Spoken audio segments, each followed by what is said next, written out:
इतने संभाग, इतने जिले हों, लेकिन ये विशेष आयोजन हर बार हम सूर्य नगरी आकर करते हैं। सर, जोरदार तालियों के साथ स्वागत कीजिए श्री पवन अरोड़ा सर का, CEO and managing editor first India news. Sir आप आए और स्वागत उद्बोधन।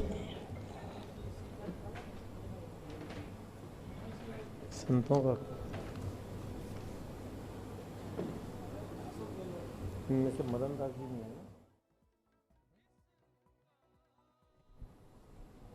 Thank you Shweta. नमस्कार। आज के इस मारवाड़ गौरव एवं गौ सेवा सम्मान समारोह में मैं आप सबका अपनी ओर से और पूरे फर्स्ट इंडिया परिवार की ओर से बहुत बहुत स्वागत करता हूं, अभिनंदन करता हूं। हमारा सौभाग्य है आज इस कार्यक्रम में हमें आदरणीय संत जनों का भी सानिध्य और आशीर्वाद मिला हुआ है। मैं आप सबके चरणों में अपनी ओर से नमन करता हूं। सोमेश्वर गिरी जी महाराज, अचलानंद गिरी जी महाराज, मदन दास जी महाराज, गोविंद राम जी शास्त्री जी। आज के कार्यक्रम के जो मुख्य अतिथि हैं माननीय गजेंद्र सिंह जी शेखावत, केंद्रीय कला संस्कृति एवं पर्यटन मंत्री, और जिनको आप सब जोधपुर में अपने लाडले गज्जू बना की तरह बुलाते हैं, आपका भी मैं बहुत बहुत स्वागत करता हूँ। आपको आज यहाँ मुख्य अतिथि के रूप में आने की दोहरी प्रासंगिकता है, मैं समझता हूँ। एक तो आप भारत के कला संस्कृति मंत्री हैं, और जो गौ है, गाय है, ये हमारी सांस्कृतिक विरासत है, हमारी भारतीय हिंदू संस्कृति का प्रतीक है। तो संस्कृति मंत्री के रूप में आपका यहाँ पधारना बहुत ही प्रासंगिक है। दूसरा, आप खुद एक गौ सेवक हैं, गौ पालक हैं। अभी ये जो पीछे अभी आप इसी वक्त देख रहे हैं जो गायें दौड़ रही हैं पीछे, ये आप ही के फार्म की गायें हैं। तो आपकी दिनचर्या की शुरुआत जो है गायों की सेवा से शुरू होती है। तो उस रूप में भी एक गौ सेवक के रूप में, एक गौ पालक के रूप में भी आपका अभिनंदन है, आपका स्वागत है। और एक और बात है कि गायों के बारे में, ख़ास तौर पे देशी नस्ल की गायें कैसी हैं, वो कैसे भारत से ब्राज़ील गई, कैसे साउथ अमेरिका में गई, कैसे उनकी नस्ल सुधार हो सकता है, कैसे और चीज़ों में गाय का जो अर्थव्यवस्था है उसमें कैसे उसकी भागीदारी हो रही है या हो सकती है, उस पे भी जो आपके विचार हैं वो मैं कह सकता हूँ कि दुर्लभ हैं, आमतौर पे आपको सुनने को नहीं मिलेंगे। और मैं उम्मीद करता हूँ जब आप अपना उद्बोधन देंगे तो आप सब लोगों को भी जान करके हैरानी होगी और कई नई चीज़ें आपकी जानकारी में आएंगी गाय गौ माता के बारे में। आपका बहुत बहुत स्वागत है। आदरणीय जोराराम कुमावत जी,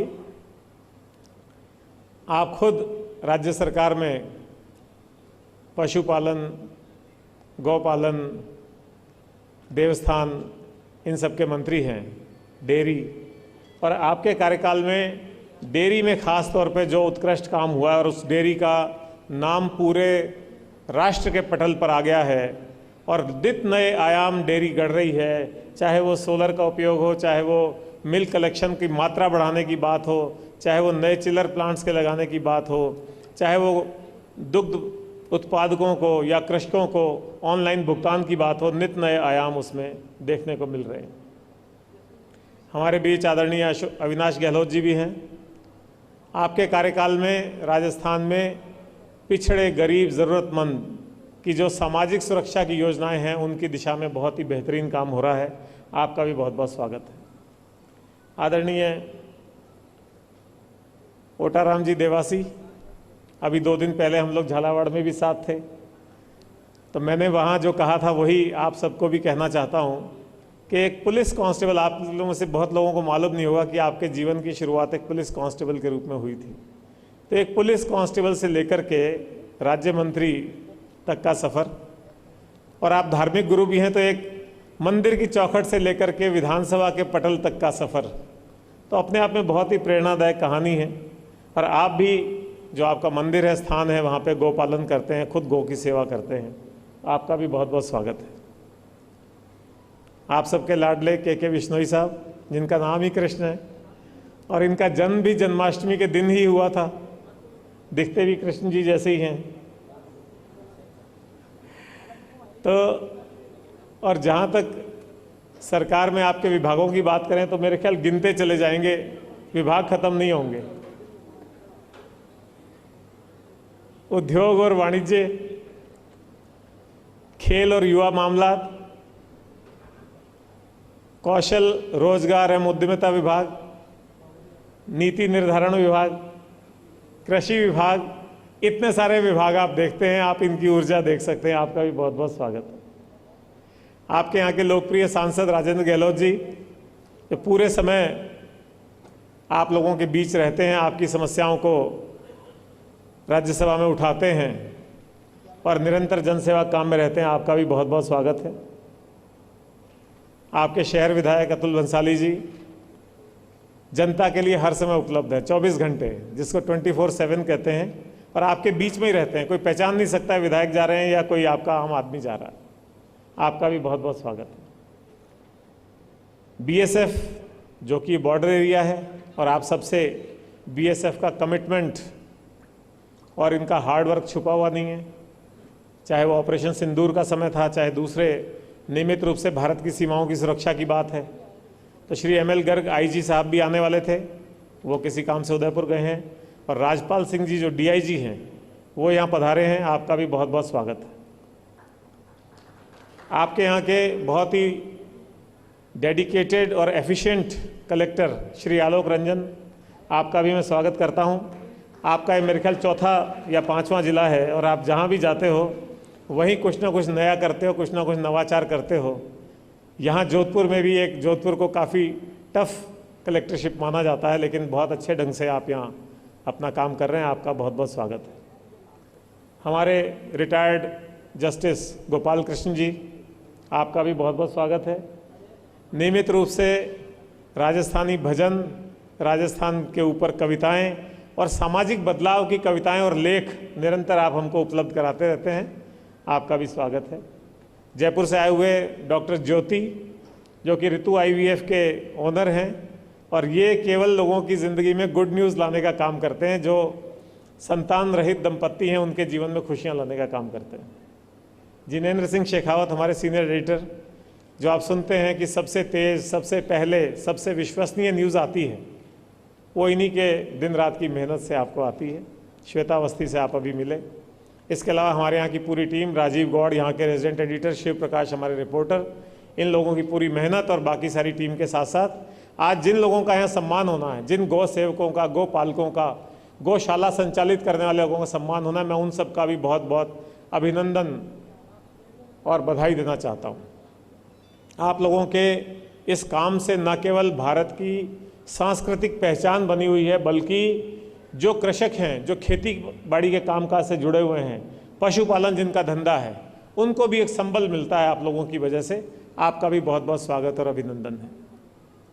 आज के कार्यक्रम की बात करें तो ये कार्यक्रम केवल गौ सेवकों के सम्मान का कार्यक्रम नहीं है, बल्कि हमारी वैदिक संस्कृति और जो हमारी सनातन चेतना है उसका उत्सव है, जिसने हजारों सालों से गाय को एक पशु के रूप में नहीं देखा, बल्कि हमारी धर्म, संस्कृति, खेती, हमारी उन्नति, हमारा उत्थान, हमारे लोक कल्याण के साथ जोड़ करके देखा है इस गाय को। हमारे वेदों, शास्त्रों में भी इसका उल्लेख मिलता है। अर्थवेद में कहा है गाव विश्वस्य मातरम, यानी गाय पूरे विश्व की माता है, क्योंकि गाय लेती कुछ नहीं है, आपसे देती ही देती है। तो ऐसी गौ माता को सेलिब्रेट करने के लिए, उनकी उपयोगिता की चर्चा करने के लिए, उनको अपना सम्मान प्रकट करने के लिए हम आज यहाँ इकट्ठे हुए हैं। पहले जो भारत था उसका आधार बेसिकली कृषि और पशुपालन था। जो अर्थव्यवस्था थी वो बेसिकली कृषि और पशुपालन की अर्थव्यवस्था थी, और गाय का उसमें बहुत बड़ा रोल था।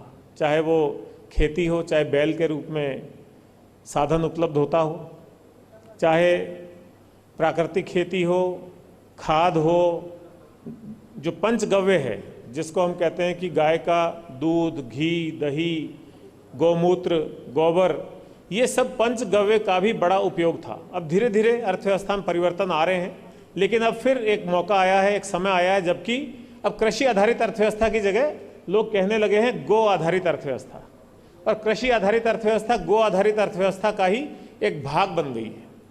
तो जो गाय के पंचगव्य मैंने आपको बताया, इस पे भी बड़ा अनुसंधान चल रहा है। आप देख रहे होंगे बाजार में रोज नए नए प्रोडक्ट आ रहे हैं, चाहे वो दीपक हैं, चाहे वो अगरबत्ती है, चाहे वो कागज़ है, चाहे वो पेंट है, चाहे वो कीटनाशक हैं, या और कुछ चीज़ें हैं। जैसे गो काष्ठ का आजकल बहुत उपयोग होने लगा, यज्ञों में, अंतिम संस्कार में गो काष्ठ का उपयोग होने लगा। तो ये जो सारी चीज़ें हैं, इन पर अनुसंधान चल रहा है, कैसे हम गाय आधारित अर्थव्यवस्था को विकसित कर सकते हैं, स्टेबल अर्थव्यवस्था बना सकते हैं। और राजस्थान की हम बात करें तो राजस्थान के मुख्यमंत्री भी खुद गोपालक हैं, गौ सेवक हैं। अभी थोड़े दिन पहले उनसे बात हो रही थी तो उन्होंने भी यही बताया कि वो खुद सुबह उठ करके पहले गौ सेवा करते हैं, गाय को ग्रास देते हैं, उसके बाद अपनी दिनचर्या शुरू करते हैं। और ऐसे माहौल में, जैसे मैं अभी जोराराम जी की बात कर रहा था, राजस्थान सरकार ने अभी पिछले 2-3 वर्षों में गौशालाओं की और बेहतर सुध लेना शुरू कर दिया है। पहले साल में करीब 1100 करोड़ रुपए खर्च किए गौशालाओं पे अनुदान देने में, दूसरे साल में करीब 1200 करोड़ रुपए खर्च किए। जो गाय में, गौशाला में एक गाय पे 50 रुपये मिलते हैं, पहले 35 रुपये मिलते थे, अब बछड़े पे 25 रुपये मिलते हैं। और उन गौशालाओं के बेहतर प्रबंधन के लिए, उनके आधुनिकीकरण के लिए भी प्रयास आप लोग कर रहे हैं। इसी तरह से एक गौशाला विकास योजना आप लोग लाए हैं, जिसमें गौशालाओं में बेसिक इंफ्रास्ट्रक्चर जो चाहिए, चाहे वो टीन शेड है, चाहे वो पानी पीने की व्यवस्था है, चाहे वो ठाण है, चाहे वो उसका जो चारा है उसको रखने की जगह है, चाहे उनकी चिकित्सा सुविधा की बात है, वो सब चीज़ें भी आप विकसित कर रहे हैं। और उसके साथ ही गोबर गैस प्लांट और दूसरे जो पंचगव्य हमने कहा, उनको बेहतरीन ढंग से कैसे मार्केटिंग किया जा सके, उस पर भी काम हो रहा है। तो ये सारा एक भूमिका मैंने आपसे अर्ज करी, जो कि आज के इस कार्यक्रम की भूमिका है। और ये मैं फिर भी कहूँगा कि अभी भी राजस्थान में गौ पालन, गौ सेवा, गौ संरक्षण, गौ संवर्धन को लेकर के कुछ चुनौतियाँ भी हैं। अभी भी गौशालाओं में उतने पर्याप्त इंतज़ाम नहीं हैं। अभी भी आप देखते हैं सूने गायें या सूने जो जानवर हैं वो आपको हाईवेज़ के किनारे देखने को मिलते हैं। अब जब वो स्थिति आ चुकी है कि गाय के मूत्र को, गाय के गोबर को खरीदने वाली कंपनियां आ गई हैं, बड़े स्तर पे उसको लेकर के प्रोसेस कर रहे हैं, उससे उत्पाद बना रहे हैं, तो क्या हम ऐसा कुछ कर सकते हैं कि जो सूनी गायें घूम रही हैं, हाईवेज़ पे घूम रही हैं, जिनकी वजह से एक्सीडेंट भी होते हैं, उन सबको गौशालाओं में ला करके उनका जो ये पंचगव्य है उसका हम कोई ना कोई आर्थिक उपयोग कर सकें और उस चीज़ को ठीक कर सकें। इसी तरह से चरागाहों की समस्या अभी भी कुछ हद तक बाकी है। बहुत काम हुआ चरागाह और ओरण को बचाने का। चरागाह और ओरण में काफ़ी अतिक्रमण थे, काफ़ी आप लोगों ने कर दिए हैं, ठीक कर दिए, लेकिन अभी भी अगर चरागाह और ओरण की ज़मीन सुरक्षित रहती है तो मैं समझता हूँ गोपालन अपने आप ही और अच्छे ढंग से हो सकता है। तो ये कुछ मेरे विचार थे जो इस संबंध में मैं रखना चाह रहा था। इसके साथ ही एक और हमारा मिशन है, उसका जिक्र मैं यहाँ ज़रूर करना चाहूँगा। जैसे अभी आप लोगों ने देखा, यहाँ हमने हमारे अतिथियों को बजाय फूलों के गुलदस्ते देने के उनको फलदार पौधे दिए हैं। तो हम चाहते हैं राजस्थान में हरित क्रांति के साथ साथ फल क्रांति भी आनी चाहिए। और ख़ास तौर पे ये जो फलों के पौधे हैं, ये हम, आप और हम, अभी मानसून आने वाला है, मानसून में हम वृहद स्तर पे वृक्षारोपण करेंगे।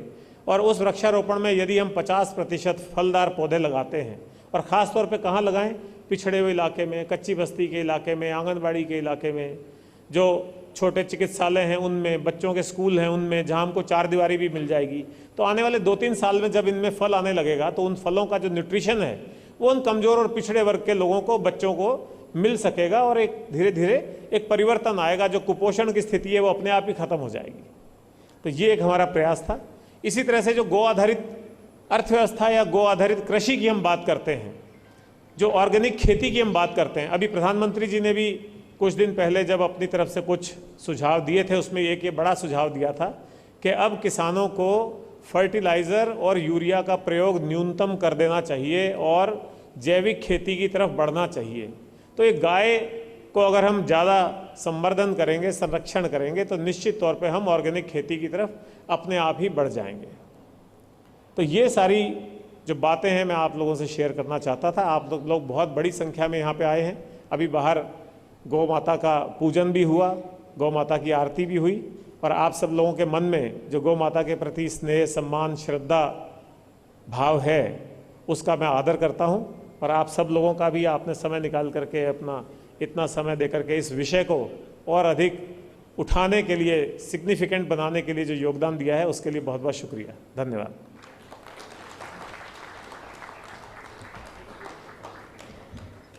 बहुत शुक्रिया पवन सर। और बिल्कुल ठीक कहा, जब सरकार की प्राथमिकता में ही गौ सेवा हो, उसका संरक्षण संवर्धन हो, उसके लिए योजनाएं लेकर आए, तो चैलेंजेस भी होते हैं, चुनौतियां भी होती हैं, कमियां भी होती हैं, उसे पूरा करने की मंशा होनी चाहिए और वो कम से कम राजस्थान में तो नजर आता है।